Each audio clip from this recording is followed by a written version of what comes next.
I'll just let you continue straight off, Josh.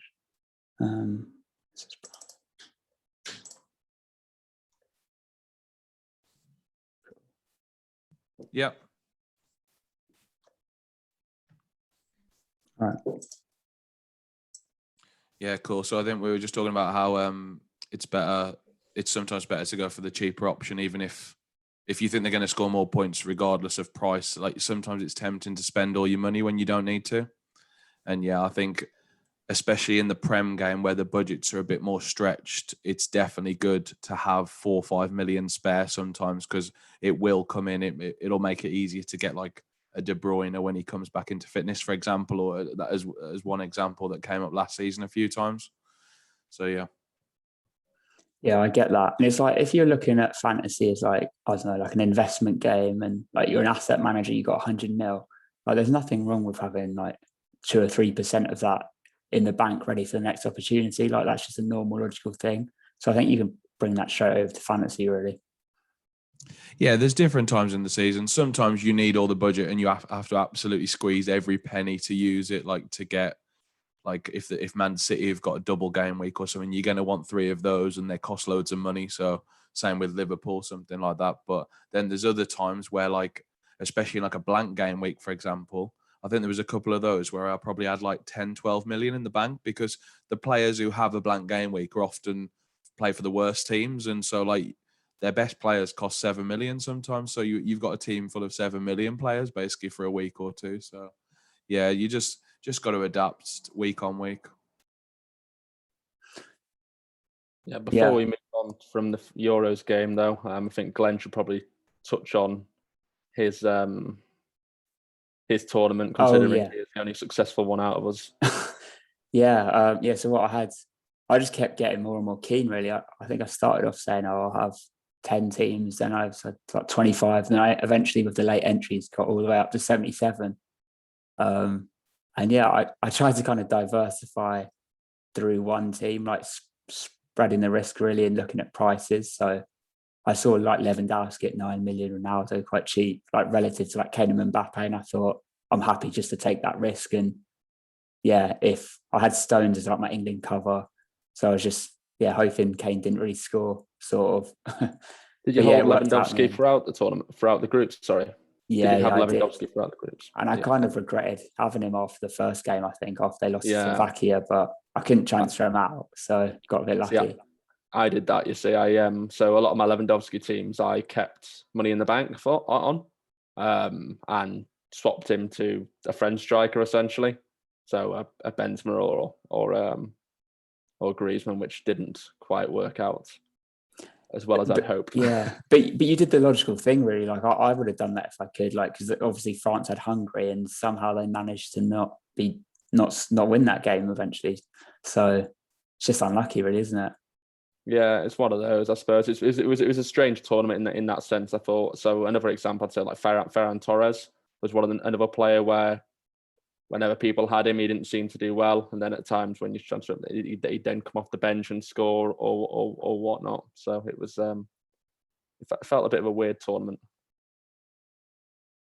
Yeah, I think after one game, just to talk about France specifically, I think after one game, it was blatantly obvious that Benzema was the pick over the other French strikers. Like, and it's that Vardy Iheanacho example. I think he was 3.5 million cheaper than Mbappe. So like that, I think if we were watching it properly, I think I might have even got rid of Mbappe on some of my teams, saved that 3 million.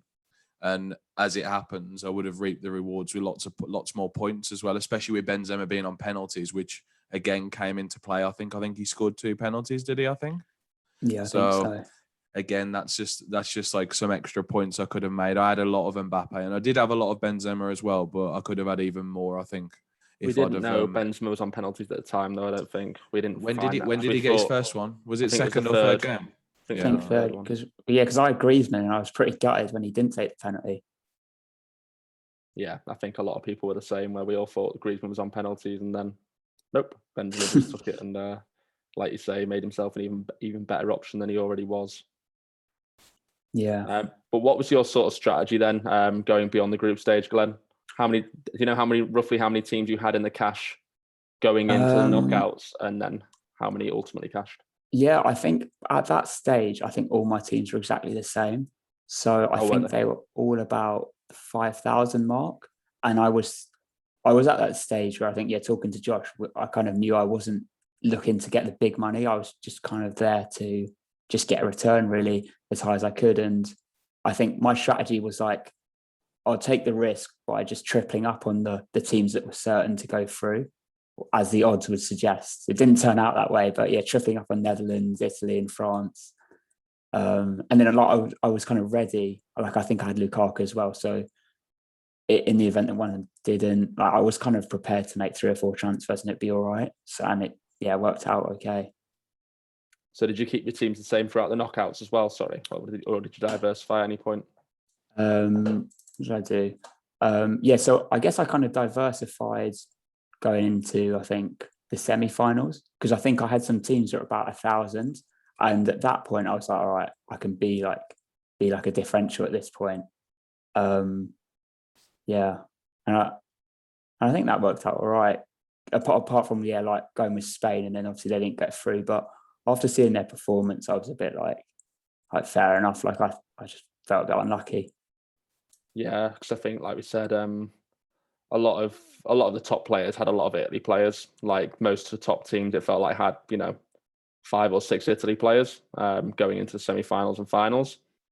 So if you sort of win that flip and Spain go through instead, then you're just going to fly up the ranks. So it's just one of those unlucky things when they lose the shootout after being the better team as well. So yeah, it was the calculated risk. It was like the 50-50 flip. It was a really close game, even before the game with the bookies odds, and it stayed that way. So like, I think it was the right risk to take, to be honest.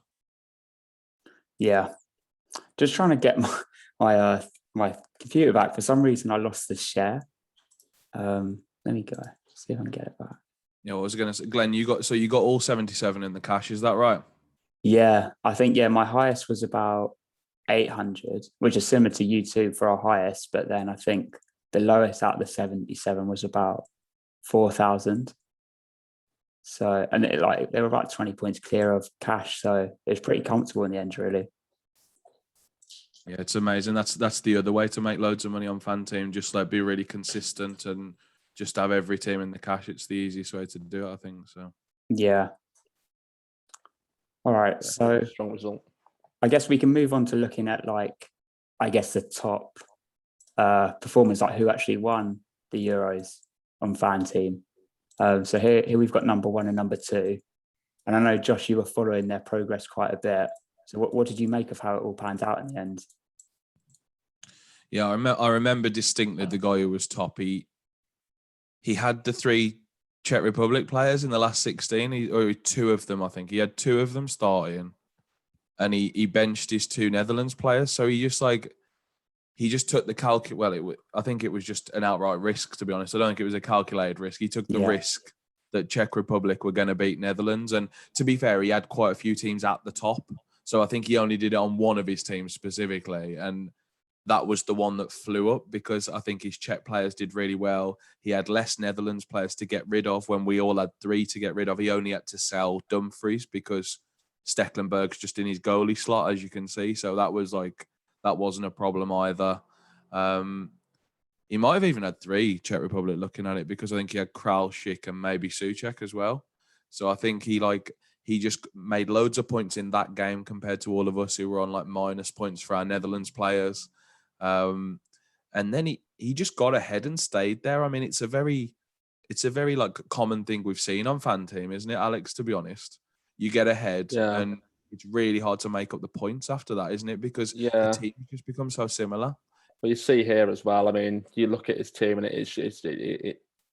that suits your point because, you look at his team. He's not got Shaw, for instance, who was the only other really big scorer in the game other than Bonucci.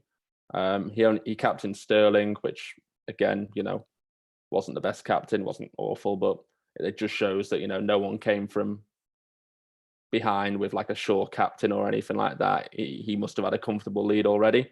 And then, like you say, I mean, the semi-final and finals were very low scoring, weren't they? I don't know what the average was. Does anyone know that to hand? Or It would have been like maximum 30 for both games. Yeah. I think it wasn't any higher than that for sure. Like I was looking at all my teams, they all got about 20, 25 to like 40, and there wasn't much in between at all. There wasn't much outside of that range rather. I remember the other thing the guy top did, he had Kane and Sterling and an England defender in the last 16 game, which I didn't see anyone else at the top with that combination. Yeah. And obviously they all scored big points in that game as it happened. So again, he got ahead in, I think that would have been week 4. And he just stayed there. He didn't have to do anything after that because everyone then had to like almost get to his team because everyone needed in Kane or Sterling at one of them at least. And everyone was getting in England defenders because we had the best run to the final. So he was just like so far ahead of the curve. I mean, we all jokingly said, I think he's won already. Like, and it was only the end of week 4. And we were right because he's ended up winning by 10 points. And he got ahead and he stayed ahead, and he didn't do anything special after that point. Look, his team's like super template at this point, I think. I don't know. I can't see anything wild in that, to be honest. I'm quite proud, actually. I made a bet with our friend Scott at the start of the Euros, saying that a team that was in like the top 10 would stay there after the group stage. Oh, yeah. Which it did. So I was pretty happy with that one because that's like what you say. I mean, we sort of knew before the tournament it was likely that the semi-finals and finals particularly they tend to be quite cagey and low scoring. And especially when, the teams, again, alongside that, the teams all have to converge on a similar pool of players because there's just not that many players to pick from. It becomes really, really hard to make ground at that point. Yeah. So like looking ahead for the Champions League game, I guess it's kind of the round of 32, really, that first knockout round, maybe backing like an outside team to get far because no one else will do it. And if it does, you're just kind of on your own up front, really, aren't you? It'll be interesting to see what they do for the Champions League this year because last year they split the group stage and the knockouts into 2 separate tournaments. So if they do the same again, that's quite interesting because it becomes almost like 2 versions of this Euros game, basically, because they'll both split into about 6-7 game weeks each or whatever. Whereas if it was one long thing, I think that would be a bit of it would obviously be a longer format game. So there might be a bit more opportunity to like both diversify at the start and also like just a few more weeks to make ground, basically. It's no more complicated than that. So yeah, it'll be interesting to see what they do this year with that format. Yeah, definitely. So this is the actual top 10, how it finished in the end. Like you can see here, like the top guy, he's literally 10 points clear, but he's kind of 10 points clear of himself as well. And like 25. It always helps when you got the insurance team, doesn't it? Exactly, yeah. He's made a nice 260k there. Not bad.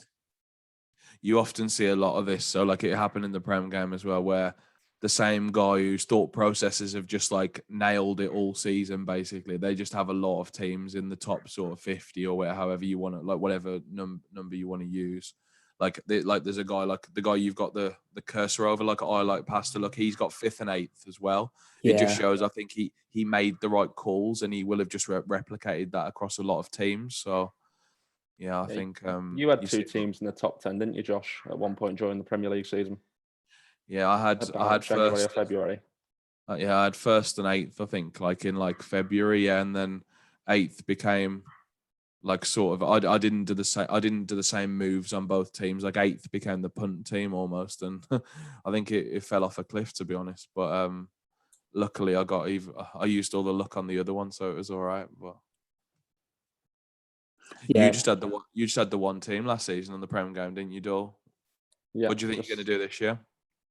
I will be putting many, many more teams in, probably to a worse result to try and better the 40th place I got last year. But yeah, we'll see how that goes. I think I'm going to try and do what Josh is doing as well, whereby probably put in sort of 5 unique teams and then have a few duplicates of that I can then differentiate out as the season goes on, really. Because I think as well, part of it is it sort of ruins it a bit when you sort of have all the players in the game covered. It's not the same sort of excitement when you see a player score and you don't know if it's good for you or not. Yeah, Because that's you've the got so worst. many teams that it's like, and it So you kind of need your did that whiteboard. in the Euros. Yeah. The whiteboards come in handy. It's quite nice to have the option of whether to diversify or not, because like if your teams are doing well, I think you're more inclined to diversify them, like maybe not earlier, but like at some point, like committing to that, because whereas the ones at the bottom, you can just leave them the same for the whole season. If they've started off bad and they're not going to get any better, you just change them all en masse. It's what me and you have talked about, Glenn, with the admin side of things, just like keep it as limited as possible for your teams that aren't doing well, because there's not as much EV in those teams. Whereas the ones at the top, that's where all your EV is. So like you want to be splitting those to like even it's just that 1 week, for example, where you're really not sure on the captain and you really feel 50-50. Just go half your teams with captain one player, half your teams with captain the other, like the ones that are doing well, and you've split your variance there a little bit, you know what I mean? So Yeah, I get that completely. And yeah, with me going into Prem season, I think, I'm definitely going to do the max number of entries, like 50, I think, because I kind of look at it also like I love fantasy, but I'm going to be spending like a lot of hours like doing admin and thinking about things. And if that's like, I don't know, let's say 2 hours a week for 9 months, like that's a lot of hours. And I want to put £1,000 down. So then at the end of the season, maybe they'll cash and I get £2,000 back and I can say, oh, here I go, that's return on my time a bit. what will your strategy be, Glenn, in terms of diversifying at the start? Will you just put the same team in 50 times or? Yeah, same team 50 times. And I'll kind of hope to get to the stage where like around game week 30, where it's all the double game weeks and stuff, then I can start being a bit, diversified a bit, and crazy captaincy choices as well. Like how I was able to like go with Spain, and going into the final week, I think I captained Shaw a few times and Maguire a lot of the time. But what's also interesting to talk about is in the Prem game, whether it's actually worth just entering all our teams as late entries, because that might be the better thing. It's almost like an extra wild card. I was just thinking that I was just about to bring up the same point, to be honest. I was thinking maybe if you're doing your strategy, because I think max entries is now 100, I believe. You can do 100. Oh, really? So you could do 50 starting and 50 late regging maybe, and just have just 2 split teams, you know what I mean? Yeah, and do it I that can way do around. that, yeah. Because I think in a long format game, late regging has to make sense, right? Like for a large proportion of your teams, like you get so much information from that first week. Late reg is 95% of the points you get still, which is still huge. And then you just get like all that information. Like you get to pick all the players who've maybe been rested in week 1 because they didn't quite make it back for week 1, you know what I mean? Because of the international commitments and whatever. So yeah, I think, what do you think about late reg, Dole? How many weeks can you late reg for? Sorry. It's normally up to 4. I think it was the start of game week 4 or 5 last year. Start of game week 5, I think you could reg. Yeah, because I mean, I'm thinking back to FPL, sort of the strategy I use in that. And generally, I like to wildcard quite early in FPL. Yeah. I feel like game week 4 or game week 5, I don't like doing it early in that because I don't think you've got enough information. But I think around game week 4, game week 5, you start to figure players and teams out a bit. So I mean, if you're still getting 95% of the average points at that point, and you've basically got an extra wild card in your pocket from, I think that's just a massive advantage. I think. Obviously, I think if you're regging at that point, it becomes a lot more difficult to win because you're starting from quite far behind the person top, you'd imagine. But I mean, for the sake of EV and caching and all that stuff, it seems to make a lot of sense to put teams in around that time. Yeah. Also, like the team value as well. I noticed on the Euros game, people that were late regging were just getting an extra few mil because they were just transferring up until, like, if you can transfer up until game week 5 trying to make money, you're going to start with an extra few mil as well. Yeah, there's some talk they're going to like delay, like freeze prices for the first X amount of weeks. So I think it'll just be 1 or 2 weeks. It won't be the full late reg. So there's going to be an optimal time to late reg where you just absolutely get the most ridiculous price rises ever. You know what I mean? There's definitely going to be a time where there's like you get that opportunity to take all these price rises, but we just need to seek out that information, I think, because that could be a huge edge on like 90% of the field. If you're late regging, say 10, 20 teams and you get to make an extra 2 million off the bat, it's like it's a huge edge at that point. Plus, you're not losing many points because 95% of the average is still really, really high for the sacrifice of getting the extra information. I don't think I'm going to go into it with a particular strategy in terms of when I late reg. I don't know about you guys, because I think it'll be very much determined on what we see in the first few weeks. So, for instance, if game week 1 happens and I mean, like say the guy top isn't far away from the average or whatever, if you want to put more teams in, or like even like based on the players who play, the players who perform well, you see someone who's playing really well, you want to get him in, then stick some more teams in, or you see Kevin De Bruyne has been rested and is coming back game week 2 sort of things, you can stick him in. I think I'm going to try and be quite flexible with the way I handle late reg, but I don't know if you guys have thought of any sort of particular strategies you're going to look to implement. Yeah, go on, Josh. I think whatever I do, my most important piece of advice is make sure you're setting yourself up to play a late wild card, whatever you're doing, because on this game you only get 2 chips and it's 2 wild cards, and like so if anything comes up whatsoever, and believe me, there'll be a lot of things that come up because there is every single season. There's double game weeks, blank game weeks, games cancelled, of course. Like it's going to carry on happening next year. I'm absolutely sure of it. Just make sure you're setting yourself up to be able to hold your wild card in most normal circumstances. Obviously, there's always exceptions where you might have to play it sometimes. It's like sometimes it can't be avoided, but at least like don't pick 10 players who only have good fixtures for 3 weeks or who are like complete rotation risks. You know what I mean? You can always have 1 or 2 slots where you're taking a bit of a risk or a punt, but on the other sort of 10, 11 slots, just make sure you got like the reliable players who you at least know are going to play and start and are going to have some route to points, I think. Yeah, I think we're going to talk next, aren't we, Glenn, about Josh's season a bit more. And I think that's a good sort of segue into that because, like you say, last year, Josh, we both wildcarded really late, didn't we? We both wildcarded, I think, game week 17 or something like that. Because and it was even more important because there were then some doubles that followed. Yeah. So and yeah, like you say, I think just the fact you only get 2 chips is just so vital as well, because you just need to, like you say, make sure you've got, players going to play. If you don't have the free hit to get you out of the dumpster when if a random blank or double comes along. Last year we had a massive edge. Because they literally told us before the season that week 18 and 19 were going to be blank and double game weeks respectively. And obviously that's when you can use your first wild card up till on FanTeam, the end of week 19. So I'd already penciled in that I was going to be using my wild card in week 19, and there wasn't really any negotiation on that because I knew we were going to have all these teams who blank one week who then double the next week. So it's just a natural transition to wild card out the people who blank, the play in the blank for the people who then have 2 games. So they sort of gave us a cheat code last year, and I believe because of the winter break, the same is going to happen again. But I think unfortunately it's going to happen like sort of in the early 20s of the game weeks, because it's going to happen in January, February again. You see, but that fell later last year because we started later. But they literally told Cullen then. Yeah, they literally told us when to use our wildcards last year. And I was amazed that, like, obviously 98% of the field used their wildcard within the first 4 weeks again, or like by game week 7, let's say, they'd all like used it.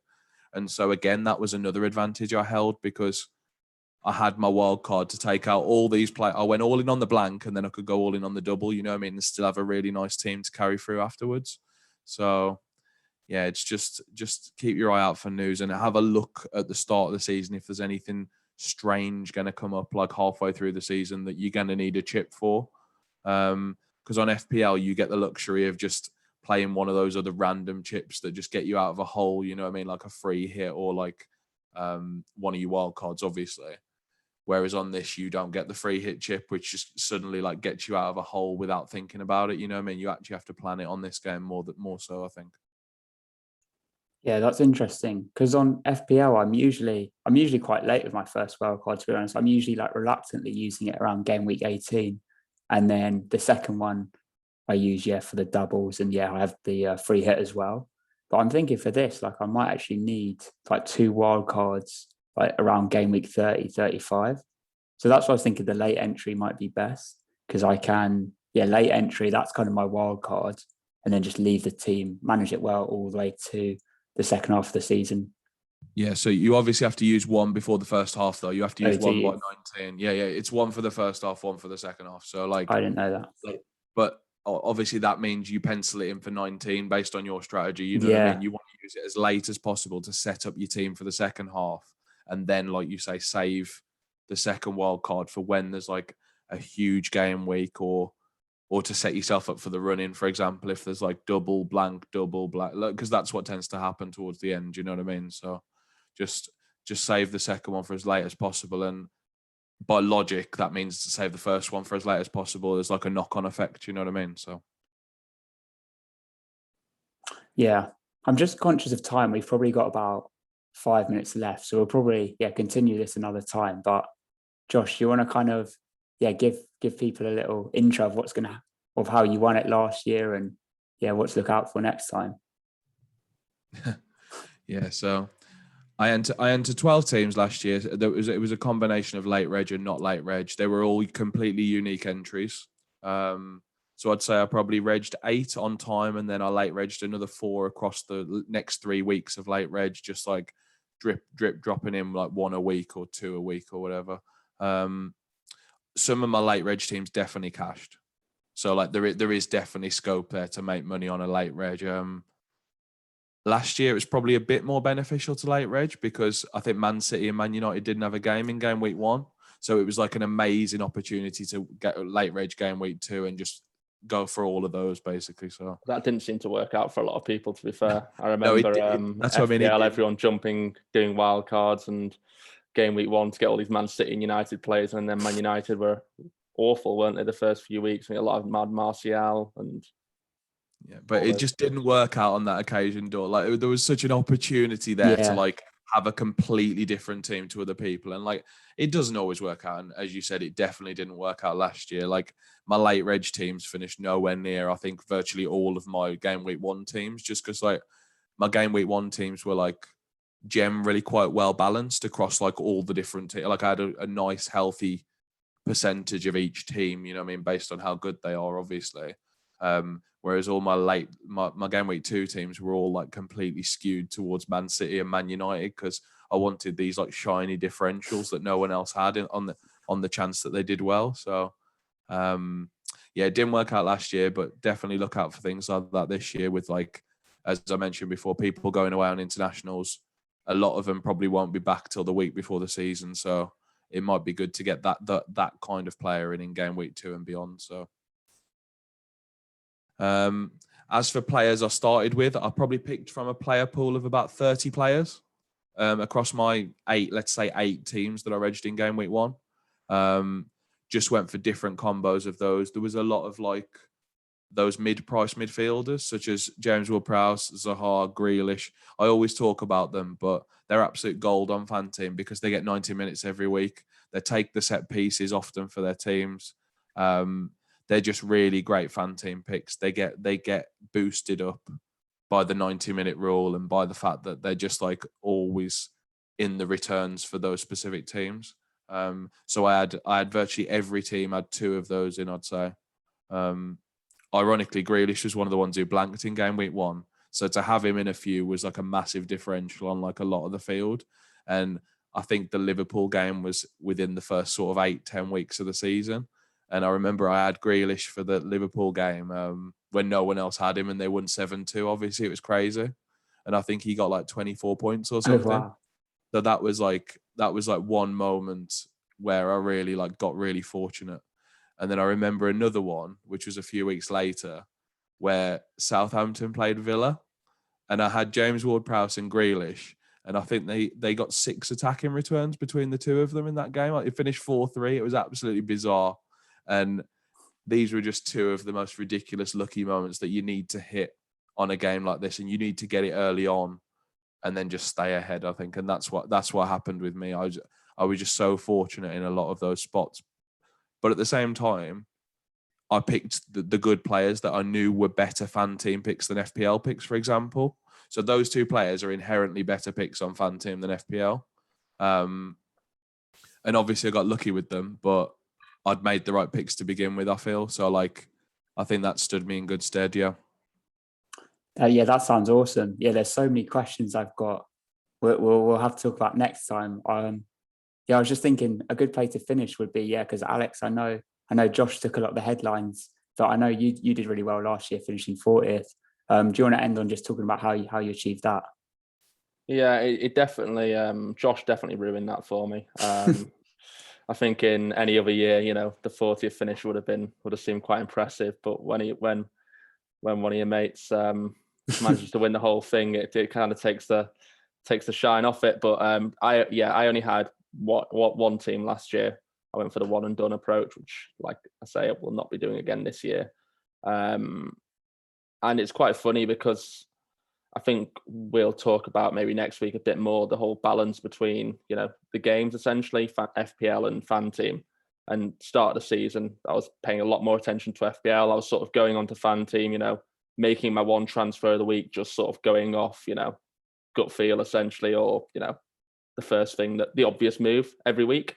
And then suddenly got to, February or so, and suddenly my team was in the top 100. I was like, oh, I'd better focus on this now. Switch my focus to FanTeam.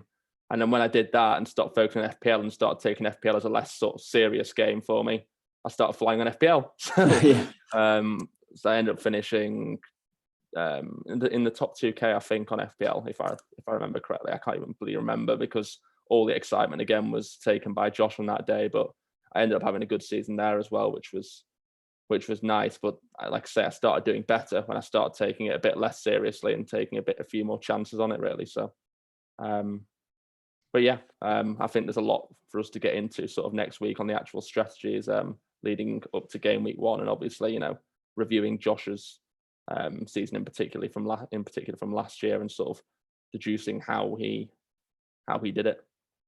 The key point you made there was on the obvious move. I think you didn't give yourself quite enough credit. I think doing the obvious move is what you're supposed to do on these fantasy games, like really, really often, like a large percentage of the time.